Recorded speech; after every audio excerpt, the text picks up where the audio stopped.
nós entendemos que ainda não é necessário. Oi, Datena. Nós entendemos que neste momento... Está me ouvindo? Estou ouvindo. Alô? Pode falar, Davi, pode falar. Nesse momento não é necessário tomar outras medidas. Mas isso está sendo avaliado dia a dia, momento a momento. Se for preciso tomar qualquer decisão, nós não vamos nos furtar de tomar a decisão que for mais adequada para São Paulo. Por exemplo, num jogo da NBA ontem, um cara foi comprovado como... comprovado e a contraprova apontou que o jogador tinha o coronavírus. A NBA não só suspendeu o jogo, como suspendeu a temporada de forma indeterminada. Nem se sabe se vai voltar esse ano ou não, dependendo do que acontecer. Por enquanto, os eventos esportivos, tudo continua normal aqui em São Paulo? Veja bem, você recomenda, né, o que deve ser feito. A decisão é individual ou dos grupos que tem, por exemplo, ia ter um grande show no dia 3, 4 e 5 de abril. Os mentores do show resolveram suspender o show. Você orienta agora, você não tem o poder de coibição nesse momento em cima dos dados que eu te apresentei. Entendi. Foi divulgado um áudio amplamente, depois confirmou-se esse áudio, que era do Dr. Jatene, dizendo que participou de uma reunião com o senhor e com vários outros médicos e que números ali impressionantes foram divulgados, que daqui a não sei quanto tempo vamos ter 45 mil casos aqui em São Paulo, que vai faltar leito, enfim, era uma mensagem meio que apocalíptica. O que tem de verdade naquela mensagem? O que foi entendido mal pelo Dr. Jatene? Primeiro, o vídeo é verdadeiro. Segundo, o Fábio é meu queridíssimo amigo. Então, são duas coisas importantes. Agora, tratou-se de uma reunião científica no INCOR, onde vários especialistas falaram de diversas coisas. Coube a mim falar da estratégia do Estado de São Paulo no enfrentamento do coronavírus. E eu falei de cenários possíveis. Então, quando você traça cenários possíveis, e qual o objetivo de traçar cenários? Porque você vai dar para o executivo o que ele precisa fazer para suprir cada uma das situações. Então, você analisa, 1% da população vai ter infecção. Agora, o que isso tem a ver com o número de internados, que é o que importa? Desse 1%, 20% vai ter sintomas. Só que você tem que fazer um novo corte, que os sintomas que levam à internação, até o momento, é na população acima de 55 anos. Desses, você tem um percentual que vai ficar grave, um percentual que vai precisar de terapia intensiva. O que isso é importante para o gestor, tanto estadual como federal? Ele vai ter que prover o Estado, da medida do possível, dessa demanda em cima de cenários. Então, qual a conclusão da demanda 1%? Que o Estado de São Paulo precisa ter mais 1.400 leitos de UTI. Entendi. O que tem de conteúdo nesse WhatsApp, que eu espero já tenham separado aí, eu estou tentando falar isso, mas ninguém me entende, então tem que falar ao vivo aqui. O que tem de conteúdo nesse WhatsApp aí corresponde com a realidade do que pode acontecer? É isso que a gente quer saber. Datena, fazer conta, né? 1%, sei. A população de São Paulo são 46 milhões de pessoas. Isso é cenário, não quer dizer que vai acontecer. Entendi. Como não quer dizer que nem menos, ou como também pode acontecer mais. Agora, o que cabe a esse grupo que assessora o secretário e o governador? Fazer perspectivas para que o secretário possa suprir o Estado do que precisa. Além disto, cabe ao Ministério da Saúde o financiamento dessas necessidades. Como nós temos uma reunião com o ministro amanhã, secretário da Saúde, nós... Pode ser que mude tudo. Não, nós temos que apresentar para o ministro uma proposta de necessidades do Estado de São Paulo. O que o ministro pede para nós? Não adianta chegar e falar, eu preciso disso. Você tem que justificar o teu pedido. Então, você fala em perspectivas, em necessidades, e o ministro vai analisar o que nós estamos pedindo. Ô, Davi, você sabe que eu sou um cara muito sincero. Os países que adotaram medidas menos drásticas, como a Itália, por exemplo, já estão metendo o pau no governo lá. Diz que deviam ter fechado antes, deviam ter corrido atrás antes. A gente não está sendo, vamos dizer, minimizando o que pode acontecer, por exemplo, aqui em São Paulo. O Brasil, nem sei o que está acontecendo no resto do Brasil, mas aqui em São Paulo a gente não está subestimando esse vírus? Em hipótese alguma. Tanto que nós não estamos subestimando que, a partir do primeiro caso, foi constituído esse grupo de experts extremamente experientes e nós estamos trabalhando diariamente, 24 horas por dia. Agora, como é que você trabalha com isso? É muito importante, da Atena, que você e o público entende. Nós trabalhamos com 3 situações. Primeiro é a história tardia, antiga, onde nós analisamos as pandemias que ocorreram na história. Segundo é a história recente. Nós estamos nos guiando pelo que aconteceu na China, Japão, Irã, Coreia. Mas eram outros tempos, né? Hoje a mobilidade urbana é outra. Não, estou falando a história atual.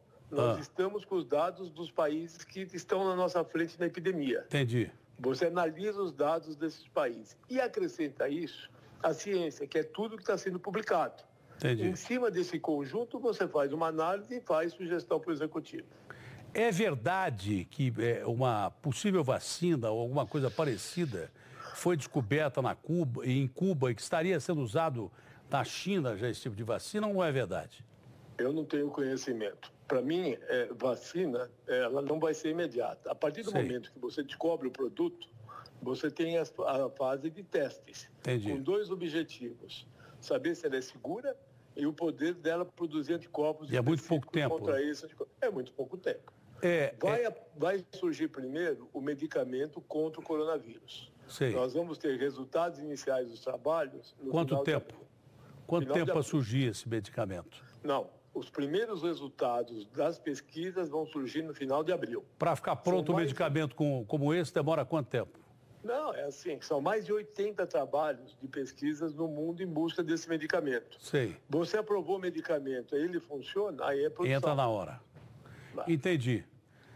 Entendi. Agora, o problema é o seguinte, Davi, há consistência essa informação de que esse vírus, como qualquer outro tipo de vírus de gripe, ele no inverno, ele se propaga mais do que no calor, porque já dizem que esse vírus tem uma ação diferente, que no calor ele é mais resistente ao calor que outras cepas. Está confirmado isso ou não? Não.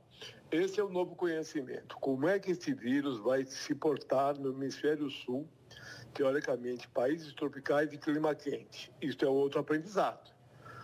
Talvez seja diferente de tudo que nós vimos até agora em países da Ásia e da Europa que estavam no inverno. É um aprendizado do dia a dia. Então, nós precisamos entender qual vai ser a propagação com essas circunstâncias climáticas. Essa resposta ainda nós não temos. Na China, os casos estão regredindo ou não? Está diminuindo o número, é uma diminuição substancial do número de novos casos por dia. Por quê?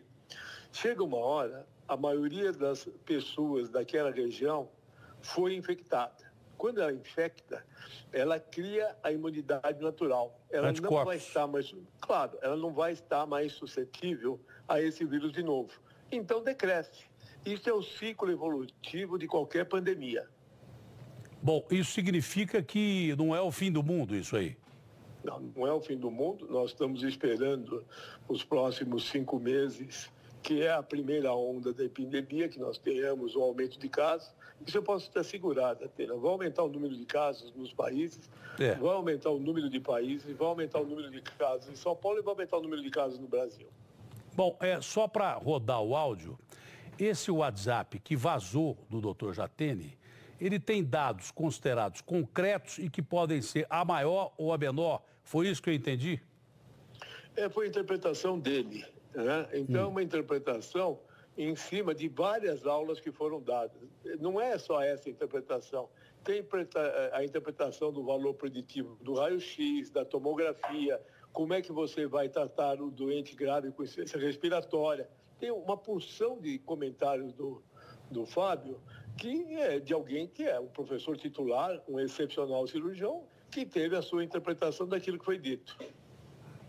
Deixa eu rodar o áudio aí, roda o áudio aí. Desportivo. Hoje teve no INCOR, na hora do almoço, uma reunião muito interessante sobre coronavírus. Uma reunião científica. Foi o Davi Uip, foi o Esper Cavalheiro, foi o Marcelo Amato, cada um numa área específica. O Davi foi falar das políticas de enfrentamento, o Esper foi falar sobre a disseminação, o Marcelo Amato Davi, só foi lembrando falar que o seu telefone está no ar, viu? Por isso é melhor a gente ouvir. Comportando, ele tem uma relação enorme com o pessoal de UTI no mundo inteiro, ele é um intensivista super famoso. Então, foi interessante o que eles falaram. Agora, algumas coisas ficaram muito marcadas para mim. O Davi disse que a partir de hoje os casos vão explodir no Brasil, né? Porque já passou a ter a transmissão que eles chamam comunitária, né? Não é quem foi viajar. Agora, com quem não foi viajar, já está passando para o outro que não foi viajar. Então, diz que os casos vão explodir. Ele tinha razão, porque ontem tinha 35, hoje já tem 70. E a partir de amanhã as coisas vão piorar mais ainda. Para o áudio, vai parando o áudio. E o que ele falou, Davi, corresponde com o que você disse ali ou nem tanto? Não, vê bem. Que os casos vão aumentar, absolutamente correto. Que já é a transmissão interna, correto. Nós temos, chegou o vírus, teve a transmissão local e hoje tem o início da transmissão comunitária. Nós temos pacientes que não viajaram, que se contaminaram sem contato conhecido. Então, isso é correto. A explosão é a interpretação dele. Não, pode não explodir, mas vai aumentar. Continua o vídeo que está rodando em tudo quanto é lugar esse vídeo e as pessoas não têm uma explicação ainda. Vamos seguir com o áudio aí do WhatsApp. Eles disseram para ter muito cuidado com pessoas de idade. Pessoas muito idosas não devem se expor de jeito nenhum. Reduzir ao máximo a possibilidade de contágio, porque diz que nos velhinhos a mortalidade tem chegado a 15%, 18%, e nos jovens a 0,2%. Então, essa é uma doença que mata velho, né? Não mata jovem. Mostraram as imagens da tomografia dos casos da China, dos casos do Brasil, né? Os que estão doentes no Brasil, e é impressionante como é parecido, né? Começa com... Antes que caia de novo esse negócio aqui.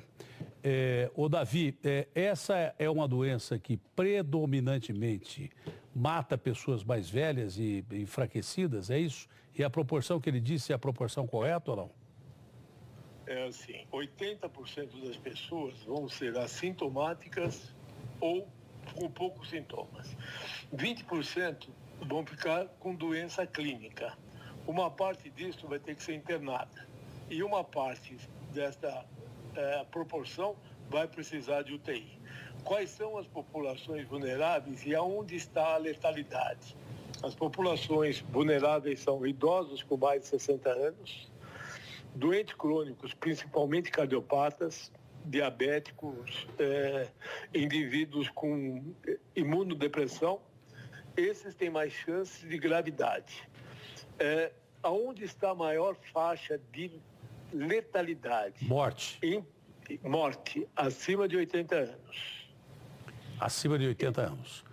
Onde está um índice maior de mortes comparando com as outras faixas etárias. O que eu quero dizer, Datena, é que isto não é nada diferente do que sempre aconteceu. Eu vou te dar números. A influenza nos Estados Unidos teve uma letalidade no primeiro trimestre muito grande. A mesma coisa no ano passado. Que é a gripe que a gente conhece, a influenza. Que é a gripe comum. Então, o que está sendo visto é uma coisa que repete outras situações. Um pouco mais de contagiosidade, um pouco menos de letalidade.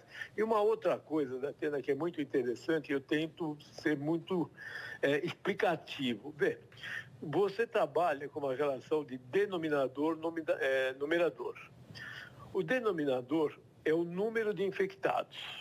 E o numerador é o número de mortes. Se você para de fazer exames, e isso vai acontecer no mundo inteiro, não tem por que ficar fazendo exame de coronavírus se você não tem remédio, você diminui o denominador. E você aumenta a letalidade. Dá para entender isso? Deu para entender, então, claro. Se você para de fazer exame... Claro. Você tem o denominador de 100. O numerador de 1 é 001. Se você tem um denominador de 1, o numerador de 1 é 1. Agora, você para de fazer exames, você diminui o denominador e aumenta... Você perde o parâmetro, Agora tem mais um pedaço do vídeo aí, do áudio. Deixa eu ver se tem aí. Tipo vidro fosco, né? Bilateralmente, e depois como os spots, assim... São os exames de aí, condensação bilateral, né? E diz que o raio-x muitas vezes não pega e a tomografia é o exame normal. Esse paciente do Einstein, do 9 de julho, ele veio, fez raio-x, iam dispensar, fizeram a tomografia, estava coalhado de lesão. Então, esse é o problema, né? É tomo.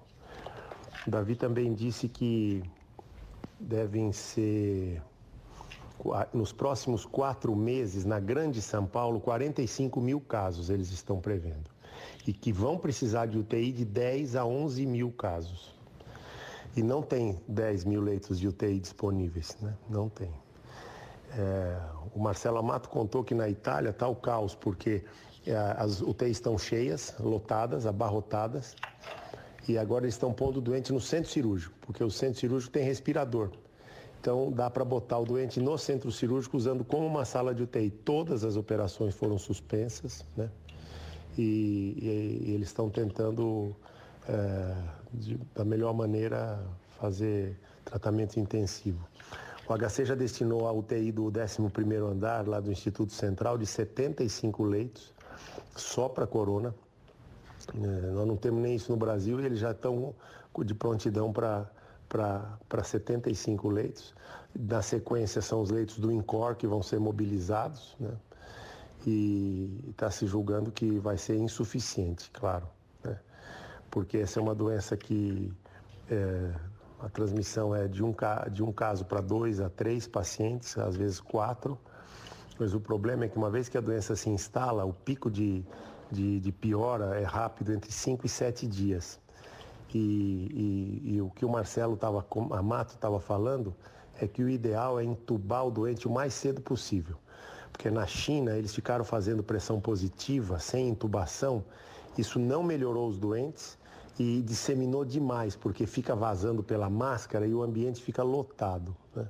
Eles contaram coisas assim, loucas, diz que os caras botavam aquele escafandro para tratar dos doentes, mas para não ter que tirar o escafandro, eles punham fralda, e trabalhavam de fralda, e faziam as necessidades na fralda. Diz que o problema é quando eles iam tirar a fralda, eles se contaminavam, né? Tirar a roupa toda se contaminava. Diz que é muito difícil você não se contaminar no momento da troca da roupa, né? Bom, isso foi o que o Jatene interpretou. O que é que está certo e o que é que está errado dessa interpretação aí? Vai faltar leito, o cara vai ter que ser levado a centro cirúrgico, já tem isso no HC, já tem determinação para o INCOR também. Dessa parte do áudio, o que é que foi interpretação e o que é que pode corresponder com a realidade? O doutor Davi, e caiu a linha aqui, agora caiu a linha. Deixa eu tentar refazer a linha com o Davi. Essa é a dificuldade que nós temos hoje em dia em mexer com operadora, né? Quando você precisa da operadora... O Ivan Marinho está acompanhando a gente, é infectologista. Deixa eu ver se eu consigo ver, porque isso aqui teria sido o Davi que teria falado. Deixa eu ver se eu consigo falar de novo com o Davi aqui. Vamos ver, vamos tentar de novo aqui. Caiu a linha aqui. Davi, tá me ouvindo? Davi? Alô, Davi? Alô, Davi? Alô, terra? Tem alguém ouvindo ali. Alô, Davi? Oi. Ô, Davi, dessa última parte aí, sobre os leitos, se haveria possibilidade de o cara ser atendido no centro cirúrgico para respirar, se os médicos correm risco, que trabalhavam até de fralda para não se infectar lá na China, se o INCOR também está se preparando para isso. Daí o que é a interpretação do Jatene, o que é a realidade, os 45 mil casos, parece que você disse que pode acontecer porque é a previsão... pode acontecer mais ou menos do que isso. Agora, quanto a essa logística aí de que pode faltar leito e o cara tem que ser atendido, como na Itália, em centro cirúrgico, porque tem respirador e daí por diante.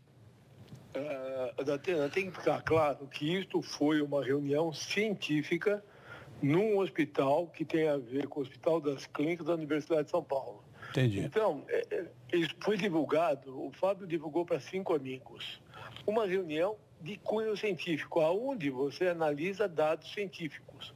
Na hora que isso viraliza do jeito que aconteceu, a interpretação ela fica dúbia. Né? Então, bem, foram relatados por quem me antecedeu nas palestras os acontecimentos da China, da Coreia, da Itália, para entendimento.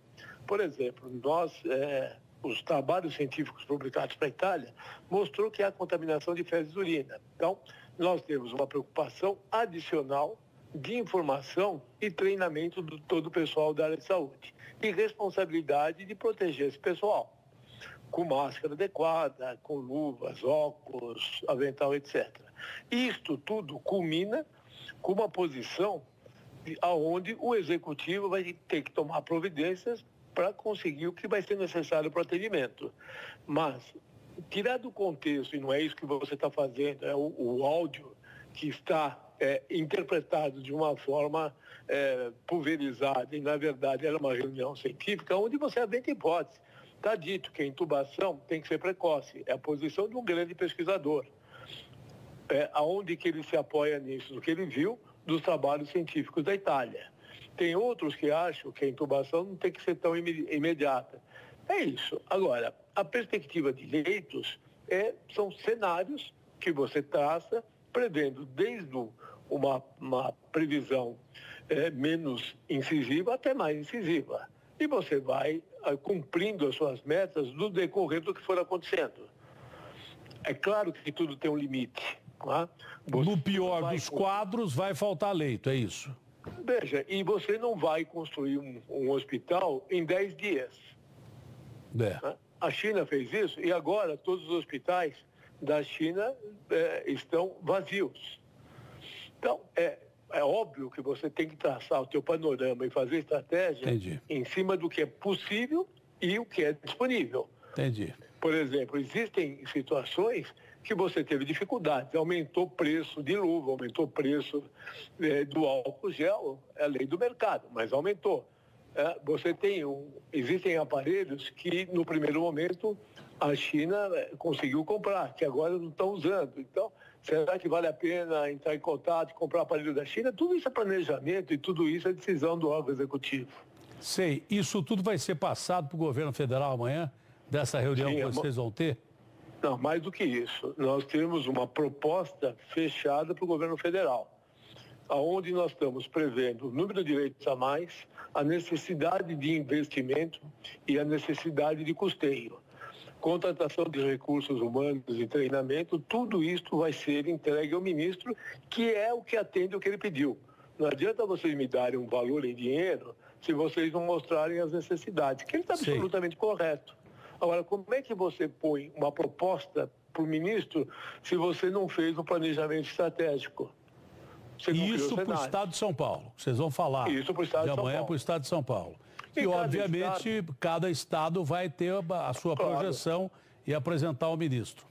Agora, Hoje, Davi, se a gente estivesse enfrentando uma situação como a da Itália, a gente estaria em maus lençóis como a Itália está? Hoje, a Itália, com a estrutura? O Brasil e qualquer país do mundo. Entendi. Em epidemia, não tem estrutura pronta, não tem estrutura ideal. Por isso que você planeja antes. Além de planejar, isso é importante, ninguém está descuidando de duas coisas. Tentar lentificar a epidemia e diminuir o número de infectados. Isto faz parte de todo o esquema de prevenção do Estado. Então, não é porque nós estamos também preocupados com a internação que nós estamos cuidando da prevenção.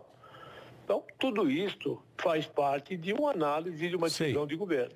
Para encerrar, e obrigado, que eu sei que o senhor está atendendo no seu consultório, mas como um serviço de utilidade pública muito importante, está deixando o seu tempo aí de médico particular para atender a população. Agora, no popular, o que é mais importante para evitar o contágio nesse momento? O que as pessoas têm que fazer para evitar o contágio nesse momento? Primeiro, as pessoas que tossem, espirram, têm que cobrir a mão e boca ou com lenço descartável ou com antebraço. Indivíduos com sintomas, febre, mal-estar, dor de cabeça, tem que ficar em casa. Quando isso se agrava, tipo a febre vai e volta, a febre se prolonga, ou tem um desconforto respiratório, tem que procurar o serviço de saúde. A porta de entrada do sistema de saúde são as unidades básicas, a não ser que tenha gravidade.